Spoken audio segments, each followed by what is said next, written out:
Here we go. Five, four, three.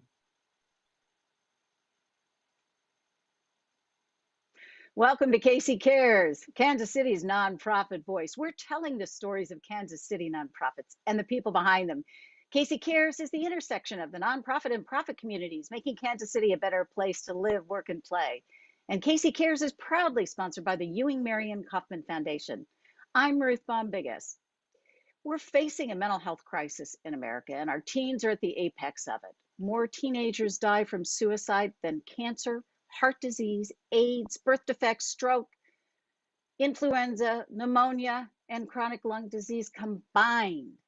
1 in 5 children and adolescents in our community will need to be evaluated for things like ADHD, depression, anxiety, and other behavioral health diagnoses. And more than 15% of students have admitted to actually making a plan about how they're going to take their own life.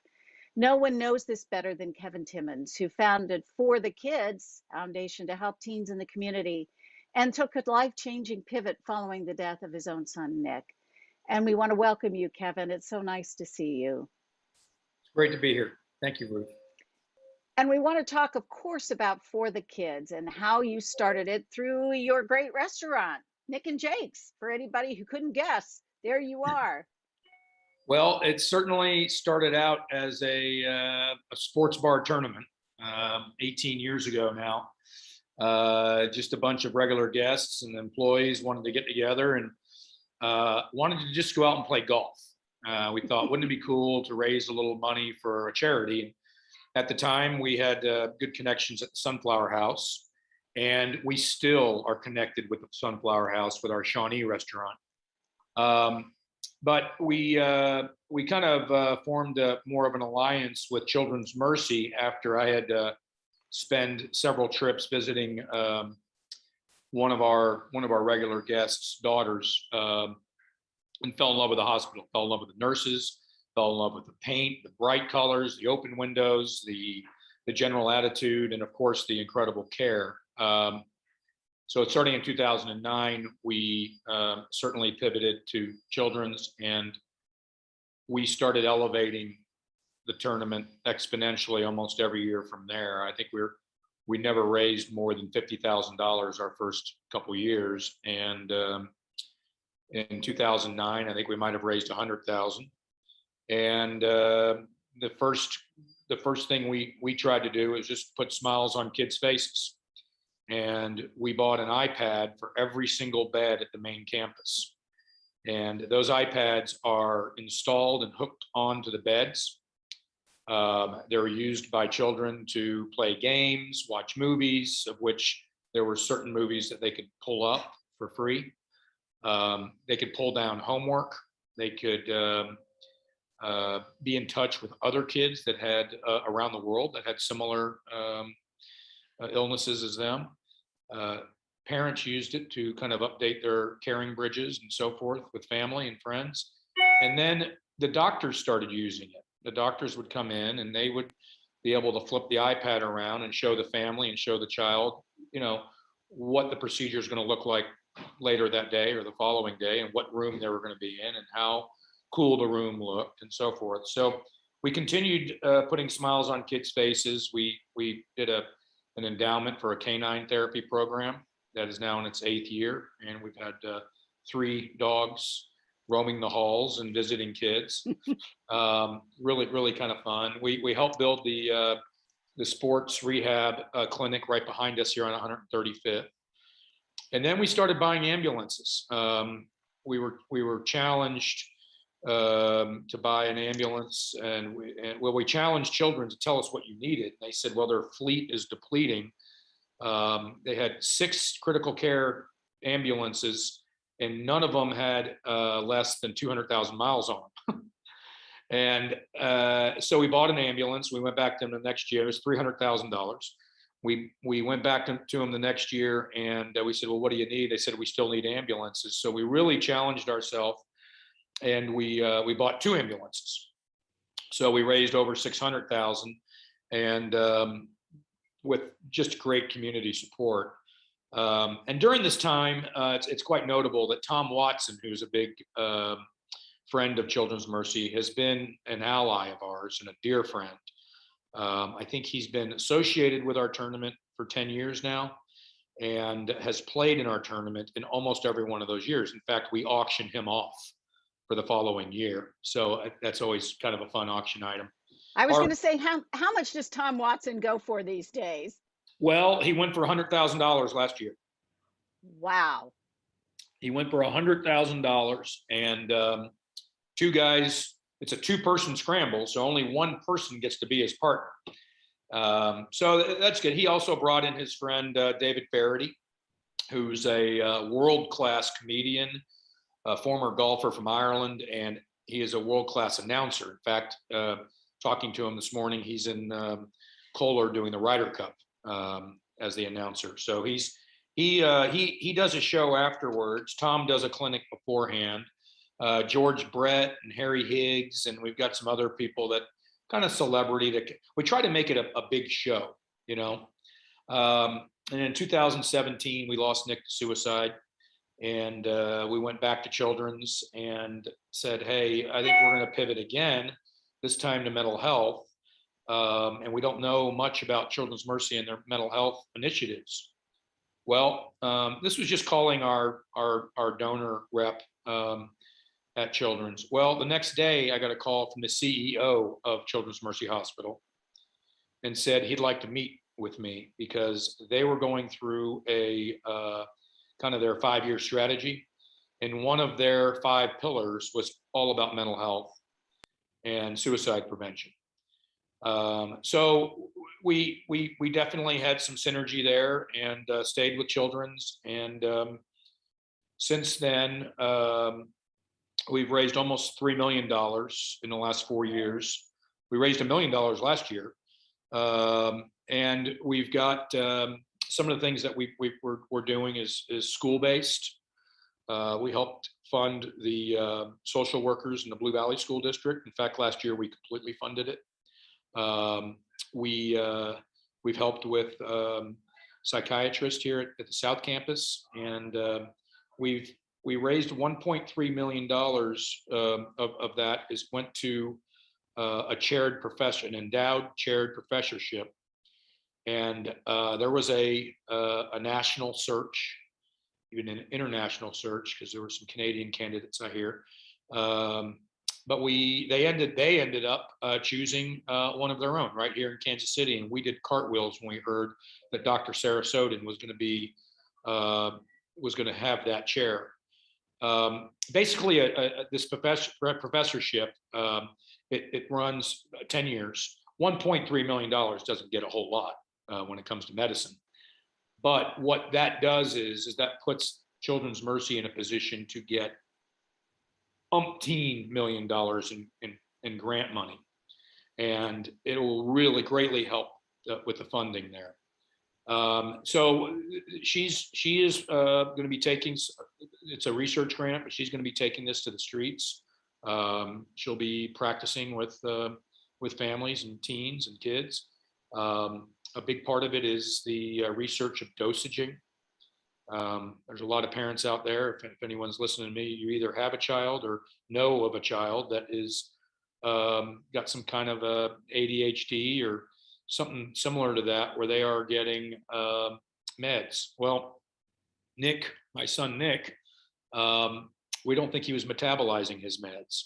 And instead of having hour-long visits with a psychiatrist, of really trying to maybe fix the problem, it was an hour-long visit of trying to adjust his meds. And there is so much more technology, so much more applications out there in terms of gene testing. Children's has a partnership with that big, beautiful hospital in Rochester, Minnesota, and they've got a one-ohm test where you take your teen down, you can get a gene test, and it'll help you discern which meds will be metabolized better than others. And we felt like we wasted a lot of time with Nick and just trying to figure out his meds. So one of the gentlemen on our board is with Children's Mercy, and He is an expert on dosaging, understanding what meds work for what kids and what amounts we should be given. And there's a lot of research on that we're helping fund. So it's really good stuff. The suicide rates for teens have gone down in the last 3 years in Johnson County. It seems like there's an uptick because I feel like I get a phone call whenever someone hears of suicide to make sure I know about it. And it seems like there's a little uptick right now. Suicide with adults is actually growing, and suicide with our veterans is at an incredible high right now. Very concerning how many veterans are thinking about and taking their own lives. So, the fight's not done. We also work with some other organizations. We work with the Children's Place. We actually donated $100,000 to the Children's Place last year as they were going into a new space. They do incredible work for kids who are coming from broken homes and are underserved, and they are taking pre-kindergarten kids in for school and learning how to speak, learning how to talk, and learning how to work with their parents. Their parents will come in and they give advice on parenting. It's really a phenomenal thing. Children's Place and Children's Mercy Hospital have worked together as well. So, but the just to finish this long answer to your question, we also work with a group called START, and I don't know if you're familiar with that, but Tracy Foster keeps us posted probably quarterly on what's going on. The acronym means Stand Together and Rethink Technology, START. And Tracy and Krista do a phenomenal job. And the cell phones are not going anywhere. They're not going anywhere. In fact, one of their modules for parents, one of their coaching sessions for parents is, how do you give your 12-year-old their first cell phone? What kind of requirements do you have? What kind of filters do you have? What kind of security do you have? What kind of rules do you have with having this in bed all night, and not sleeping? Instagram is not going away, and Facebook and Snapchat, none of it's going away. But they're trying to help parents and kids better deal with and manage these tools. Because whether kids know it or not, they're being bullied online. They're being bullied through social media, and they're being exposed to a lot of things they shouldn't be exposed to. So we're not the people that go. We're not the foundation that will try to fix your problem, because we know Children's Mercy is trying to fix the problem. So we are For the Kids is a fundraising mechanism for Children's Mercy predominantly. Well, you're a conduit to making solutions happen with the folks out there that are doing the work. But let's put it out there. You are doing very important work. Without you all, organizations like Children's Place and Children's Mercy and START can't take those steps to move it forward. I want to go back to where you began, though. The beginning is like, let's have a golf tournament. Let's just go out there and raise money. You're in the business of restaurant, entertaining, etc. That's a big chunk to go out there and do. Can you share a little bit with us and the audience that we're, reaching? How did you go about doing that? I think nonprofits really struggle to make something like you've created happen. Well, that's a good question. And sometimes I wake up in the morning and just almost kind of pinch myself and how did we get here? And it's a good question. And every roadmap, I think, is different for every one of these successful 501c3s or successful foundations. We have a lot of good people. We have a lot of good people that work for us, a lot of good people that we're associated with. In 2009, when we switched to Children's Mercy, we brought Dan Beitler and George Shaw Construction on. And at that point, it started, it was still the Nick and Jake's tournament, but now it's not the Nick and Jake's tournament. It's the For the Kids Foundation. And George Shaw and Nick and Jake's are the two presenting sponsors. But we've got, we've raised $300,000 in corporate sponsorship for our event a week from Monday. And that's far more than we've ever had, because usually our money comes from the auction, from all the other profit centers. So we're starting to get commitments in advance. But the employees, the volunteers, the people with Children's Mercy have really helped. And we put a good event on. We never skimped on the gift that we gave people. In fact, George Shaw and Nick and Jake's, up until this year, completely underwrote every single tournament. So everything was completely paid for prior to the tournament starting. We can't do that now, because now we're playing on 2 courses and there's just far too much overhead. But George Shaw and Nick and Jake's underwrote all the food, beverage, the golf, the swag, all of that stuff, so that every dollar that was made went straight to profit. We're still pretty close to that, but as we've grown, we have to take on some expenses. But the people, I've got employees that have been here 15, 20 years, and we had a volunteer meeting last night, and I think 60 volunteers showed up, coming and going, to get their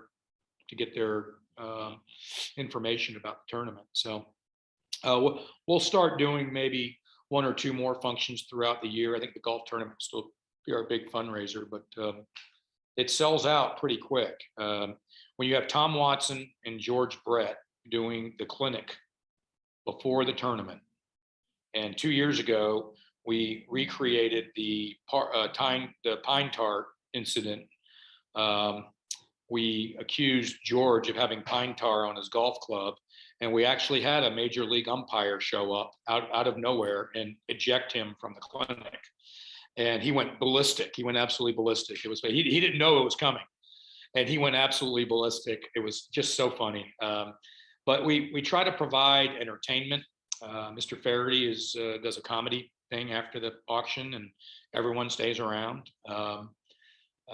We try to do every single aspect. We try to have the best bratwurst that are cooked on course of any of the golf tournaments out here. We try to have the best Bloody Mary bar. We try to really have the best auction items, and we continue to have really good swag, and we like people to leave with our brand being proudly worn on them, and sharing the word. We put it out. We put an email out the 1st of July for the tournament, and it was completely sold out on July 10th.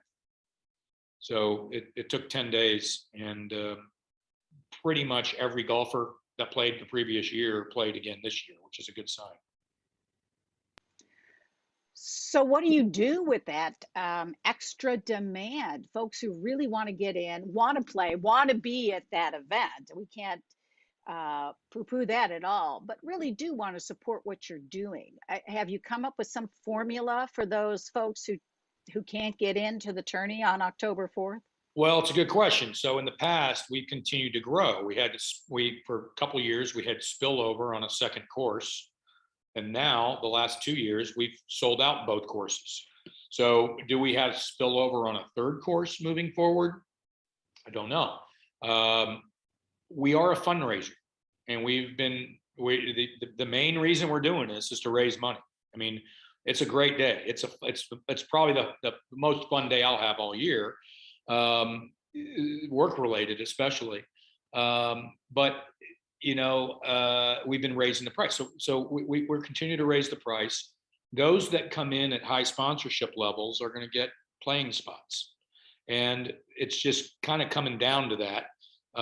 We love having we want to say no to, we don't want to say no to anyone, but unfortunately we're having to. I don't know where that's going to go. That's a really good question. Well, knowing how creative you are, you'll figure it out. You'll figure it out. Yeah, I don't know what, it'll be interesting. We've never known the date of our tournament the following year until, the beginning of the year, 8, 9 months. Well, we've already got the next 2 years dates lined up. So we've already got a commitment on that. And our host course, Blue Hills Country Club, does a phenomenal job of hosting us. So I want to take you back, and I hope I do it with compassion. When you and your wife were confronted with losing your son, how how did you go about making that pivot? I mean, that's such a personal thing. Um, how did you blend that in and be able to keep your own self going? well, Nick and Jake are named after our kids. So my son Nick, who we lost in 17, was good friends with Jake, and Jake's dad is my business partner. And he and Mr. Beitler with George Shaw both suggested that, hey, you know what, you could take a year off. We could take a year off, and nobody will think any different. And maybe they might even want it more the following year if we took a year off. And that's when we started talking to Children's Mercy, and we felt like everything. We've got so many committee leaders that do all the work, that let's do it, and let's make it maybe more. I'm not going to say it was therapy for me, but it certainly took my mind off of things, and it certainly makes you feel good. It certainly always makes you feel good when you do something nice, but it it connected me to this staggering situation in ways that I didn't think I'd get connected. When Nick passed, we people started sending money. We said, instead of sending flowers, send money to Johnson County Mental Health, because we didn't know anything about suicide, mental health, and all that. So people brought money, and we had all the money in a bag and all these checks from the funeral, and it actually sat on the floor right by my desk for about 2 or 3 weeks. And people were mailing money. People were sending money to directly to Johnson County. So finally, one day, I told my wife, Annie, I said, we should go down and give this money to them, because they're probably wondering what's going on. And we went down and met with Tim DeWeese, and kind of put this bag of money on the table. And I had no idea how much was in it. There was cash, there was checks, there was all. Well, it turned out there was almost $20,000. And we talked about Nick, and we talked about the funeral, and we talked about this and that. And Tim DeWeese and Johnson County Mental Health really leaned into our situation. And they do just a tremendous job with school-based programming, and advising especially in Johnson County, the 6 school districts out in Johnson County. They just do a phenomenal job. In fact, my wife is on the steering committee for Johnson County Mental Health as a result. And so we're engaged. It really helped, I think,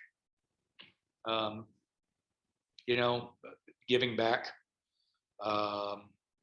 And now it's, Annie and I have, especially my wife, Annie, if there's a suicide in and around us, she reaches out to the family. I don't know how she does it. And she goes and visits with them. We bring them dinner, and we let them know that we're here. And I've met with many, unfortunately, too many fathers, sometimes here in Nick and Jake's, just listening, just telling them, making sure they know that they can't carry this with them. They can't take responsibility for this. It wasn't their fault. And also let them know that they're not alone, And I'll say one more thing that really kind of helped us and kind of gave us that inspiration was a Church of the Resurrection. And when they buried Nick, or when they did Nick's funeral, it was the 6th suicide in 6 weeks. Oh my gosh. 6 suicides in 6 weeks at one church. And they created a support group, a grief support group. And I didn't want to go. I don't want to go tell people my story. And I never wanted to go. There wasn't a single time, and I went dozens of times. But every time I left. I would tell my wife, I go, wow, I'm really glad we went. That was just powerful. That was a great story. It really felt better about things. And then the next week would come along. I don't want to go. I don't want to go. And it was kind of one of these things. Well, we met people who are in the same position as us. And, the Heralds, for example, who started their charity, Keep the Spark Alive. They just do phenomenal work. Their son, Chad, and Nick died 2 days apart, and their funerals were on back-to-back days. And it was just good to know that the church really recognized the problem and recognized how much we were hurting and put their arms around us. Well, it's For the Kids Foundation. Give us the website. It's For the Kids KC. Now it's FORE, which is a take on the golf term for. FORE, the kids KC.org. Always wanted to be a .org. Now we're a .org. Now you're a .org. And we're a 501c3, and you can give online. We're starting a new program this year called Everyday Champions. And if you want to go on and be an everyday champion and just start with $10 a month, you could sign up and do an auto transfer from either your bank account or your Visa MasterCard, and you can give $10 a month, and you might be surprised. You probably won't even miss it, but the Children's Mercy really can use it. I mean, it's just great money. It's just I think this new program, this Everyday Champion program, is really going to take off, and I hope a lot of our golfers that attend sign up. So we'll see where that goes. We salute what you're doing. Best of luck on the tournament. We know it'll be fabulous. Folks, check out For the Kids Kansas City or kc.org and learn about all the amazing things that Kevin and his organization and all the great people behind it are doing. Kevin, thank you for taking the time to chat with us. I so appreciate it. Yeah, thank you. And if any of our volunteers, any of our donors or golfers are watching this, thank you. Cheers to you. This is really important stuff that you're all doing. I can't thank you enough. Thank you for watching KC Cares, Kansas City's nonprofit voice, produced by Charitable Communications, and we're proudly sponsored by the Ewing Marion Kaufman Foundation. To be a guest on KC Cares or underwriting opportunities, you can visit our website, kccaresonline.org, and spread the love. You can find us on Facebook and Twitter at KC Cares Radio and on Instagram at KC Cares Online. And catch us on ESPN 1510 AM and 94.5 FM Saturday mornings at 8 a.m. Thank you for joining us on KC Cares.